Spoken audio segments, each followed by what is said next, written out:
طبعا شباب صارت سمكة ثانية فلتت مثل ما تشوفون منها البيئة حمار سمكة، يعني من حجمها صغيرة مثل ديش شوية أكبر من أخوتها.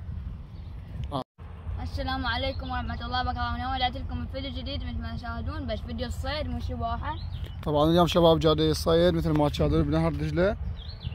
طبعا شباب اليوم أجواء حلوة للصيد فجاي الصيد.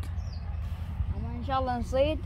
طبعا جاب هاي مالت السنارة والعودة حتى يصيد بيهن. طبعا اليوم شباب الجو ثمنه حار، درجة الحرارة 46 درجة مئوية مثل ما تشاهدون شباب، أصوات زغزغة العصافير. وطبعا شباب قبل ما نبدأ بالصيد يعني عندنا نوه على شغلة، يعني أكثر المتابعين ما يشتركون بالقناة ما يحطون لايك، يعني لا تنسون تحطون لايك أثناء مشاهدتكم للمقطع وتعلقون تعليق حتى يصعد الفيديو، ونشكركم جدا على المشاهدات العالية بالمقاطع السابقة. وطبعا يلا بينا. وطبعا شباب هسه بدأ يصيد محمد النعامي وشوف. طبعا هاي سوى الذبة بسم الله.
طبعا شباب صاد اول سمكة مثل ما تشاهدون،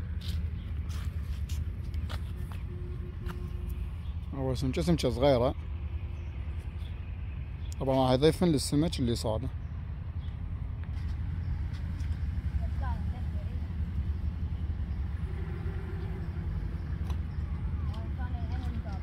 طبعا شباب صاد سمكة ثانية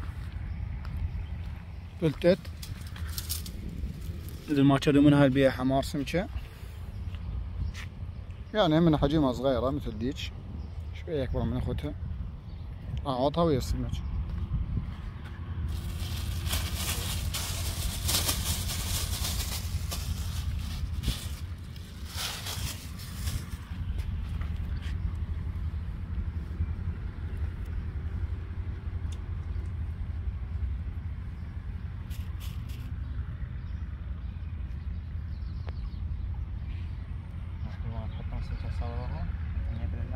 اي خلينا نطالع بيها الظاهر.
ماكو سمك والله هو اكو بس جمو الناس يسبحون قلنا خطيه خلي يسبحون الناس. طبعا جو ناس يسبحون بالشاطئ واسفين فتوقف الفيديو يعني ان شاء الله اسوي لكم باكر ان شاء الله فيديو جديد. طبعا شباب دعموا الفيديو وصلوا 1000 لايك. باي باي متابعينا. طبعا شباب اسفين جدا توقف الصيد لان جو ناس يسبحون بالشاطئ، ونشكركم على المشاهده ان شاء الله مشاهده ممتعه، وباي باي وداعا الى اللقاء.